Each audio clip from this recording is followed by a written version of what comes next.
দিন তিনেক আগেই বিশ্ব ফুটবলের একমাত্র ফুটবলার হিসাবে ৩০ বছর পেরোনোর পর ৫০০ গোলের মাইলফলক স্পর্শ করেছেন। একই সঙ্গে ৯৬৫ গোলের মাইলফলক ছুঁয়েছেন পর্তুগিজ সুপারস্টার ক্রিস্টিয়ানো রোনালদো। এবার তাকে দেখা যাবে নতুন দায়িত্বে। ৪১ বছর বয়সে হলো স্বপ্ন পূরণ। ফুটবলকে ভালোবেসে এবার স্প্যানিশ ক্লাবের মালিকানা কিনলেন ফুটবল মহাতারকা।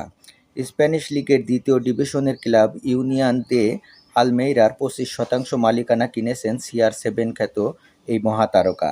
জানা গেছে CR7 স্পোর্টস ইনভেস্টমেন্ট কোম্পানির মাধ্যমে আর্থিক লেনদেন ইতিমধ্যেই সম্পূর্ণ হয়েছে।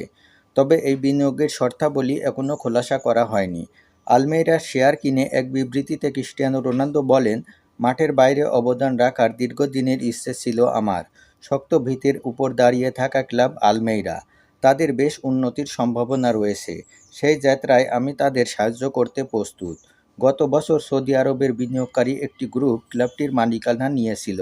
এবার ৫ বারের ব্যালন ডি'অর জয়ী ক্রিস্টিয়ানো রোনালদোকে সঙ্গে পেয়ে ভীষণ খুশি ক্লাব সভাপতি।